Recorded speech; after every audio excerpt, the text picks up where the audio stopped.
very special legacy luncheon celebrating Rabbi Miller.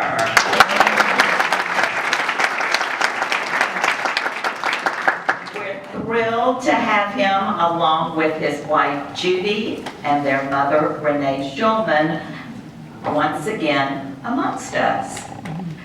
For the past 27 and a half, I'm not forgetting that name, years, Rabbi Miller has been a tremendous partner and advocate for building the endowment to provide perpetual funding to enrich our congregation.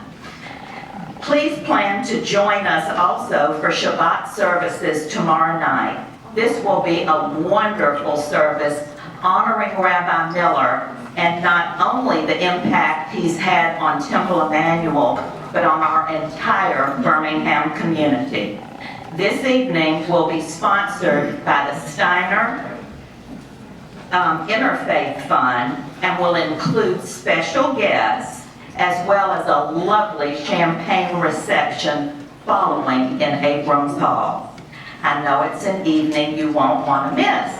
And without further ado, I'm going to turn the show over to our Master of Ceremonies, Robert Levin.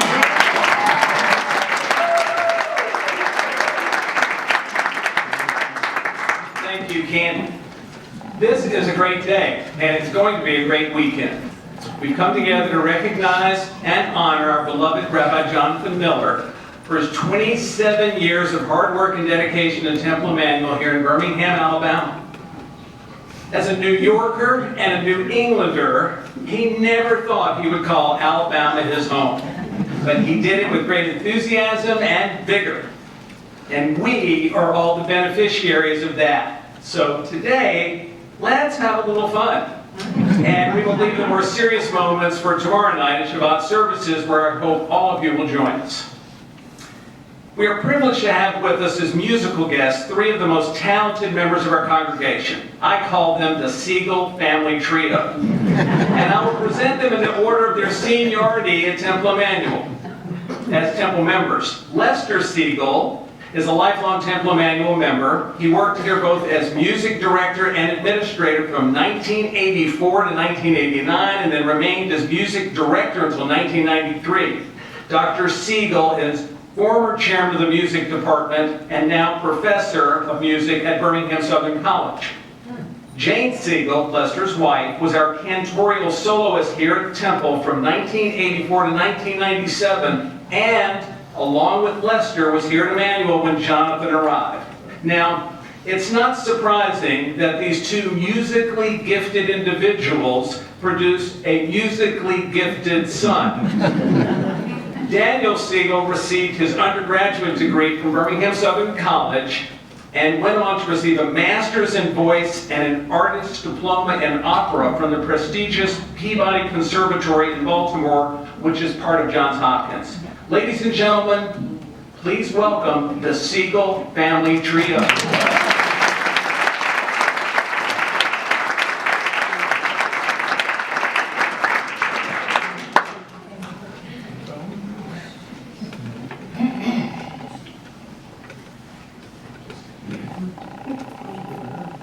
He was a nice man.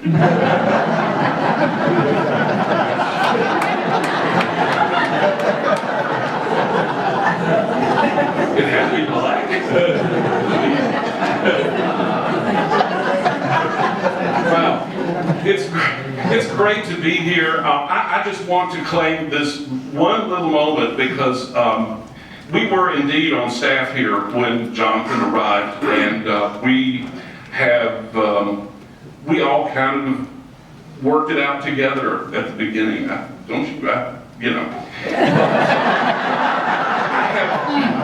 I was first told that this was going to be kind of a roast, but I don't think it really is. But so I prepared my roast Aaliyah, but it's really only one story. Jonathan adapted so beautifully to life in the Deep South.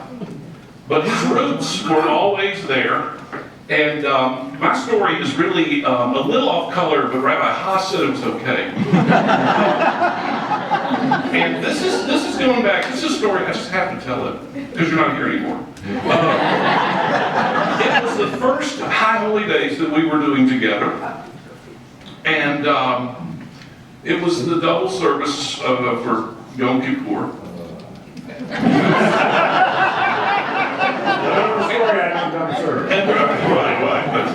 But anyway, so we're reading along, and there's a wonderful prayer of confession that's, the Tavo Lefandecha. And we're reading along, and it's in that central confession session where you're just beating yourself, all that stuff. And okay, Chakatan, and all that. So anyway, this beautiful prayer comes in, and Jonathan's reading the prayer. For we are not so arrogant and stiff-necked as to say Lord our God that we have not sinned.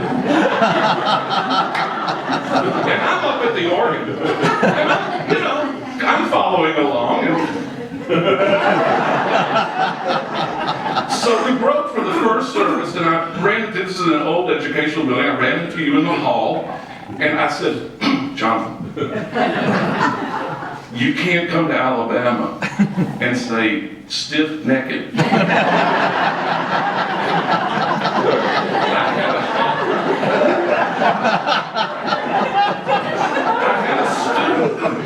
I had a student once at Southern who told me, he's from Tuscumbia, and he said, in the South, if you're naked, you have no clothes on. But if you're naked, you have no clothes on and you've been up to something. Sure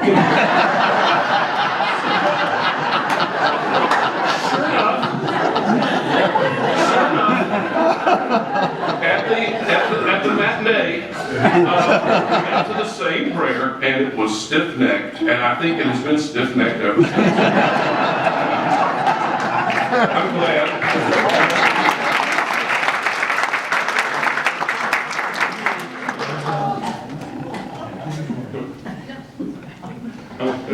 I love you, man! I love you! On its department's fine.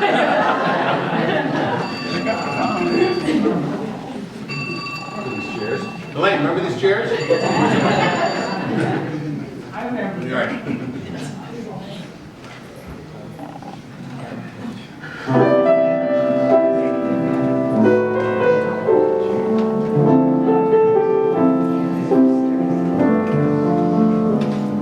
It's a nice face.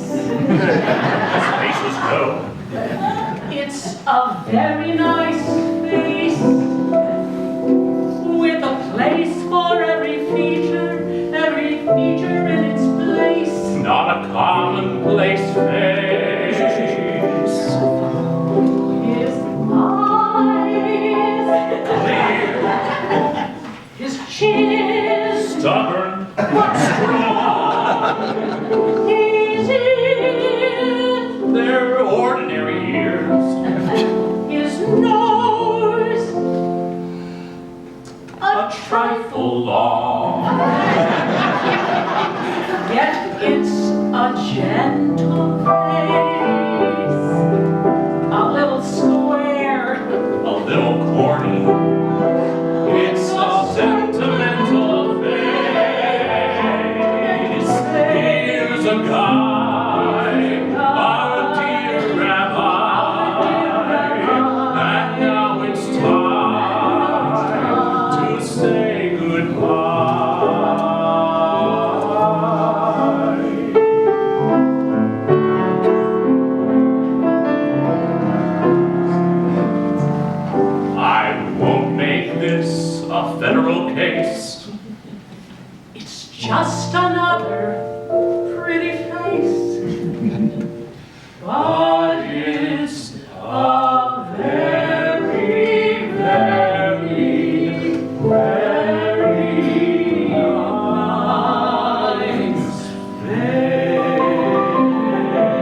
Siegel family trio. We're going to bring Daniel back later for one more song. Beautifully done. During Jonathan's time with us, he instituted the idea of aliyahs during High Holy Days. It was a wonderful way to actively involve congregants in the Torah service and make us grateful and introspective. It also gave us a chance to stretch our legs and get a glimpse of our fellow congregants from the bima. It was so fascinating to see who would be called up in front of the Torah. It could be those who had a simcha during the past year, those who celebrated the birth of a child or a grandchild, those who celebrated a milestone birthday, or those who overcame difficulty during the past year. The numbers on the bima could swell, and over time the categories became more unusual.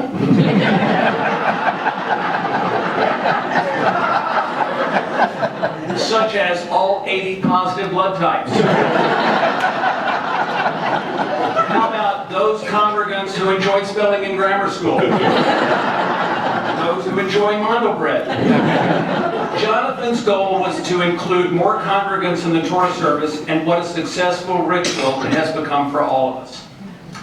Jonathan took advantage of educational opportunities on a regular basis. One of the most intriguing was the Rabbi Ski Conference he attended each year. That's right, you heard me correctly, a Rabbi Ski Conference. Now, I did a little research on this, as a number of us shared some skepticism regarding a Rabbi Ski Conference. Where would it be held? The Catskills? Do enough rabbis ski to have a conference based around skiing? Well, the answer is a resounding yes. Rabbis do ski, and in fact, lots of rabbis ski. The mountains chosen are not the Catskills or the Poconos, but in fact all of the great ski mountains such as Whistler, Aspen, and Vail. Now, my research led me to Rabbi Steve Kay in Denver, who shared with me a typical schedule for the Oneg Winter Kala. The official name of the Rabbi Ski Conference, along with a few observations about Jonathan on the slopes. Jonathan is an enthusiastic skier, to say the least, and I am privileged to have had the opportunity to ski with Judy and Jonathan, and can attest to what Rabbi Kay had to say. He starts early in the morning, and he skis until late in the day. He is not one to linger at lunch wasting precious slope time. Jonathan always gets his money's worth out of his lift ticket. Now, on more than one occasion, he has been hospitalized as a result of his no guts, no glory skiing style. An award, were you given this at the Rabbi Ski Conference? Okay, he was given that award at the Rabbi Ski Conference. No guts, no glory. And one of the most memorable that I have is when you broke your ribs, had a collapsed lung, I think a concussion, and that episode occurred at Whistler. Yeah. He was going to get down the mountain one way or the other. Now, I thought I might just show you what a typical day at the Rabbi Ski Conference would be. Okay, so why don't y'all just take a look at that. There's our beloved Jonathan. Here's the schedule for the upcoming Oneg Winter Kala 5778 this January. Now you notice, first a light breakfast, but then I love this topic. It's very moving. It's Brian Emmerman, Lessons of Moral Courage, a look at different ways that our ancestors have responded to injustice. From Abraham to the Maccabees, our forebears responded to adversity differently, whether affecting themselves or others. Each decided to challenge authority. How do we respond to the call when our values require action? Duration, 5 minutes.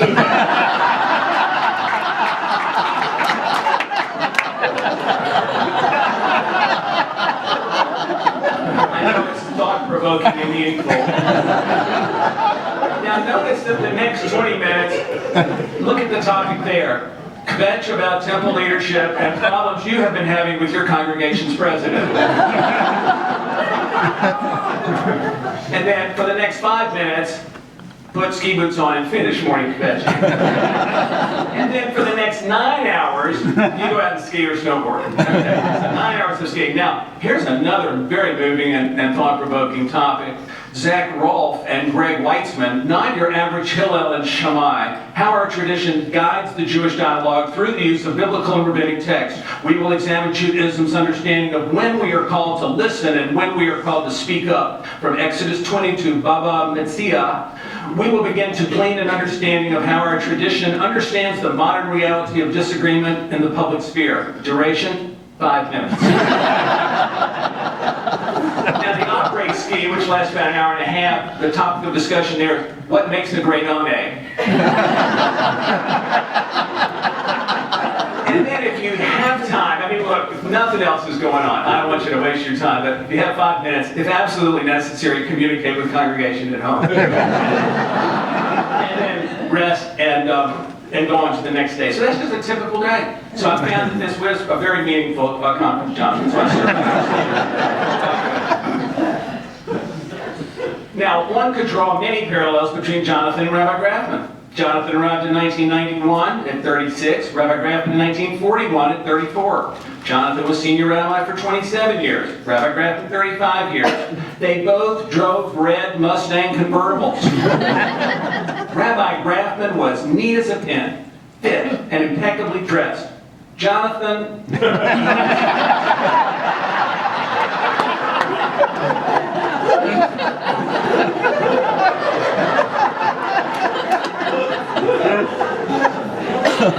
Rabbi Grafman was a devoted Alabama football fan. Now, regarding Jonathan, there's a story here. When Jonathan first arrived in Birmingham, a group of us gathered at Sharon and Alan Goldstein's house one October Saturday night.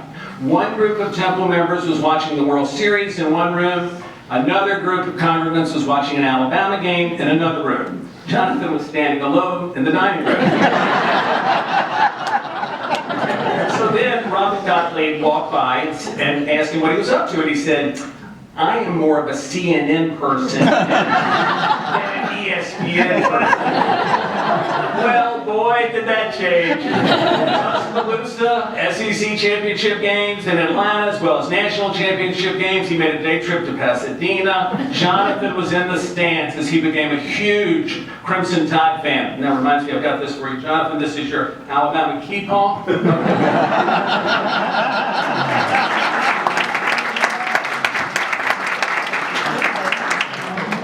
When Jonathan came to Birmingham, he inherited a rich rabbinic tradition established by Rabbis Newfield and Grafman, and he wonderfully filled that role. He was the Jewish go-to person in Birmingham and represented us with commitment, intelligence, and a passion that made the Birmingham Jewish community proud.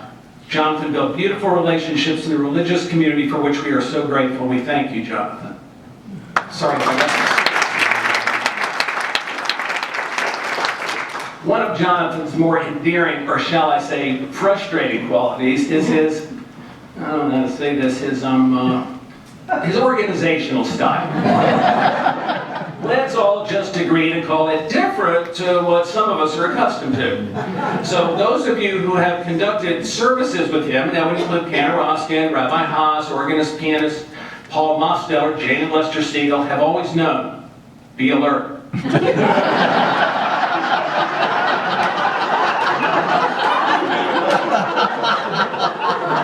Stay on your toes. Be prepared. Would he remember to bring the Kaddish list? Would he misplace or bring the wrong version of an unsuspecting bar bat mitzvah child speech, such as his sweet daughter Alana's? Now, surely at age 31 she's recovered from this. I can still remember the awkward moment where he said, no, that's not the current version. Here are the keys to my desk. It's in there. What are you supposed to do in that interim? You're sitting there like, okay. Count the things in the ceiling in the sanctuary, you know what I mean. So, and what about confusing at least one family member's name in a bar bat mitzvah? And for those congregants who were into betting on matters such as these, that was pretty much even odds by Vegas standards. Now, when he went off script, when he goes off script, such as spontaneously greeting people home for the holidays from the Bema, hold on to your pews. Because something humorous was about to happen, and it usually did. Now, speaking of humor, who has a better louder, and more contagious laugh than Jonathan Miller. He loves a good story or a joke, and he has delivered many himself and many about himself, which makes him that much more lovable. Jonathan enjoys a good laugh. Now, in that spirit, I would like to present you, Jonathan, with a little token of my esteem, a memory I hope you will appreciate in the future. We have enjoyed our new prayer book, this beautiful new book, for 8 years.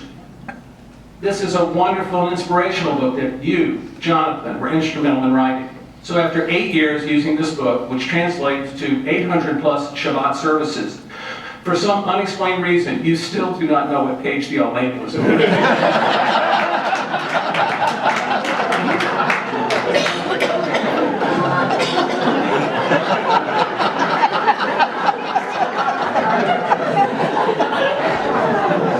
So instead of writing it down or receiving hypnotherapy, remember it.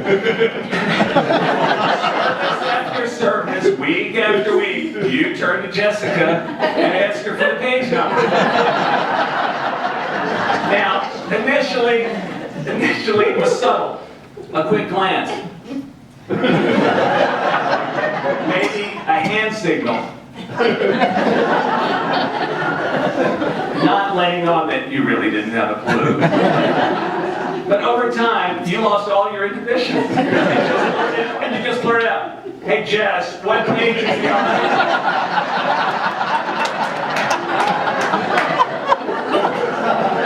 So Jessica, in her usual poised, unflappable manner, would simply smile and respond, "Page 40. So Jonathan, since Jessica won't be nearby, watching your back, I want you to accept this memento in honor of your legacy at Temple Emanu-El.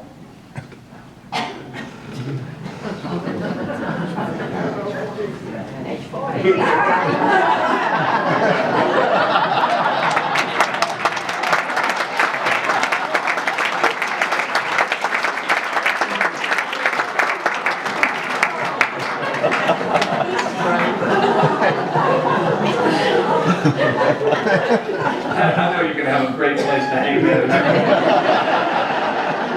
You can lie horizontal. Right, yeah. Now, for their concluding musical number, I would like to once again present Daniel Siegel and Lester.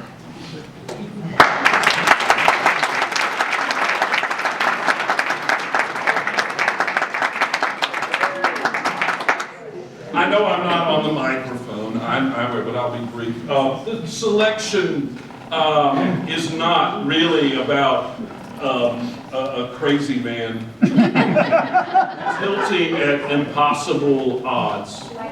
We know that Jonathan is much better than that.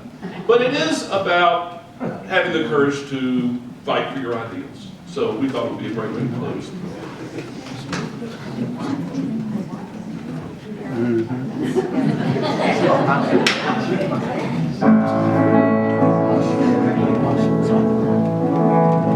To dream the impossible dream, to fight the unbeatable foe, to bear with unbearable sorrow, to run where the brave dare not go, to right the unrightable wrong, to love pure and chaste from afar, to try when your arms are too weary, to reach the unreachable star.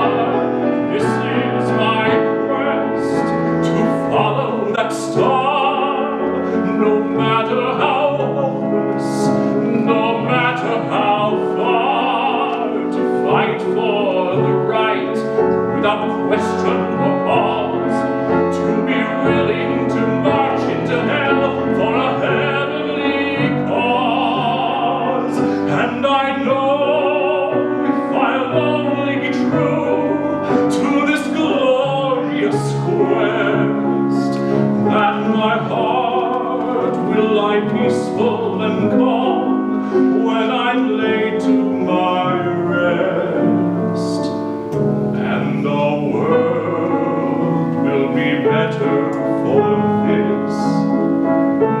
one man, scorned and covered with scars, still strove with his last ounce of courage to reach the unreachable stars. This is my quest, to follow that star, no matter how hopeless, no matter how far, to fight for the right without question or pause, to be willing to march into hell for a heavenly cause. And I know if I'll only be true to this glorious quest, that my heart will lie peaceful and calm when I'm laid to my rest. And the world will be better for this, that one man, scorned and covered with scars, still strove with his last ounce of courage to reach the unreachable star.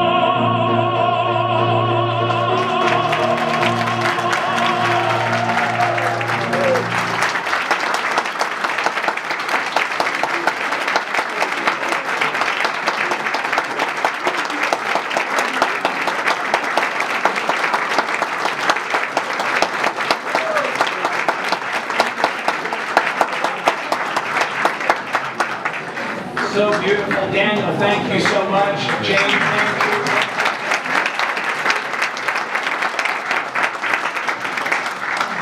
you. Now we would like to present a short video lovingly prepared by Jason Ruha with special assistance from Jan Blitz and Robin Berger. Desivata, eat and ye shall be satisfied. Jonathan, please come forward and lead us in the Hamotzi. No. In my defense, I'm going to tell you how grateful I am to Robert and Lester and Daniel and Jane and Jan and Lila, who put together this terrific program.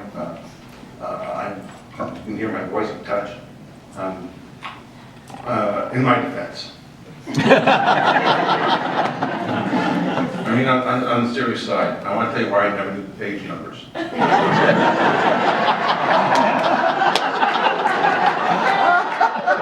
I'm being serious. It's because you need to know how important it was for me to be in the moment. For me to be there as me, and to be there with you, and to look out, and Rabbi Hassel will know this, Jan will know this. When you look in people's faces, you don't only see the people, but you see their stories. And you see who they are, and who you are, and you see, what you're thinking about what hurts them, you think about what makes them happy, you think about what is connected with them, and so the hell with the page numbers.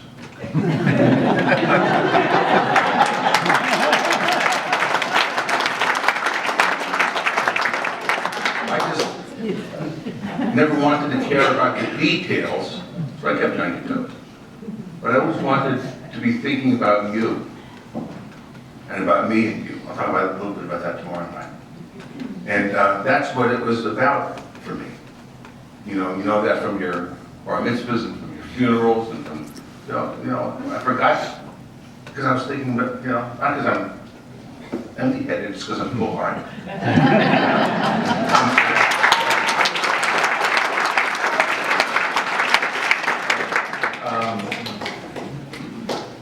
This beautiful prayer book, I want you to know, came out of that rabbi ski conference.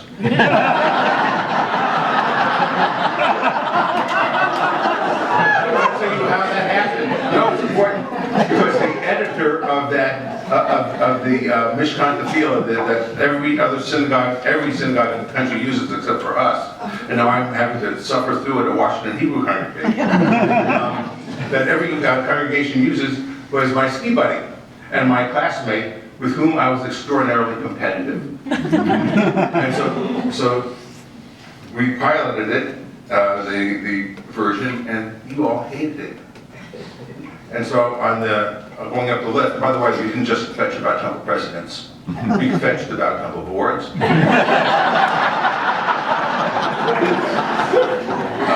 Presidents come and go.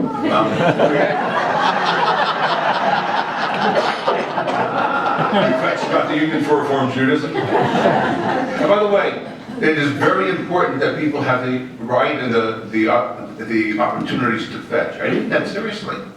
You know, we're Jews.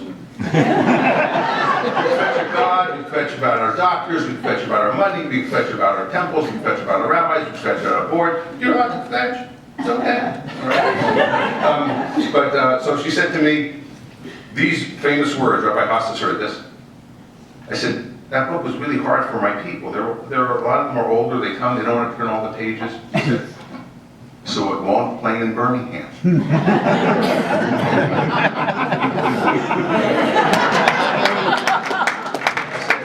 At least you're right, it won't play in Birmingham. Anyway, I want to tell you how important, I'm always here to pitch the endowment board at these luncheons. And I want to thank everybody here, many of whom I've written notes. Please understand that my handwriting is never good, and when I have 150 of them to write, that sometimes they get harder and harder to read as the day goes on. But I want to thank all of you who have contributed to the Legacy Fund, that bears my name, the Rabbi Jonathan Endowment Fund. When we first came here, the endowment fund was maybe $300,000, $350,000. Now it's $15 million.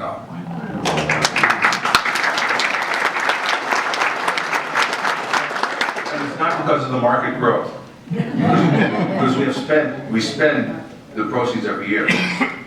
It's because you believed in the temple. You believe in your rabbis. You believe in the future of this organization. You believe that what we do here matters when you are gone. And I have found that in being here today and seeing all of you, it was very strange coming back. They don't have a house anymore, you know, making a life, a little tiny apartment up in Washington, D.C. I see my grandchildren, and, you know, it's the life I want to live. So coming back, I had all sorts of very unusual feelings, you know. As you can imagine, I'm still trying to sort them out. And it's a great joy to be here. A great joy to be here without responsibility. And it's a great joy to be here with love. The endowment fund is I think really the building of the endowment fund and keeping it all together was a crowning achievement of mine. I'm very proud of it. And I want to thank all those of you who were able to partner with me, and I was able to partner with you in return. I mean, I can talk on and on according to. We're going to recite the Motzi and have lunch. I hope to see you tomorrow night, and hope to see you. I'll be back on occasion to Birmingham, and you're never left my heart. It's true. I want to pronounce some of the people who have come from far away. Loretta came. Richard Harrison came, who I converted. He reminded me about 20 years ago. One of the bar mitzvah boys. One of my bar mitzvah boys, that's right. You know, I didn't recognize him, but once I heard his voice, oh, you know, how great is it. Somebody else came from out of town. Nina Haas came here to join us, so I'm especially honored, and for all of you who took off work to come to give me a hug, I appreciate it. The Motzi, I don't have a holly here, but you know, we have big hearts, we can imagine one. We praise you, Lord God, King of the universe, brings bread from the earth, and thank you all very much.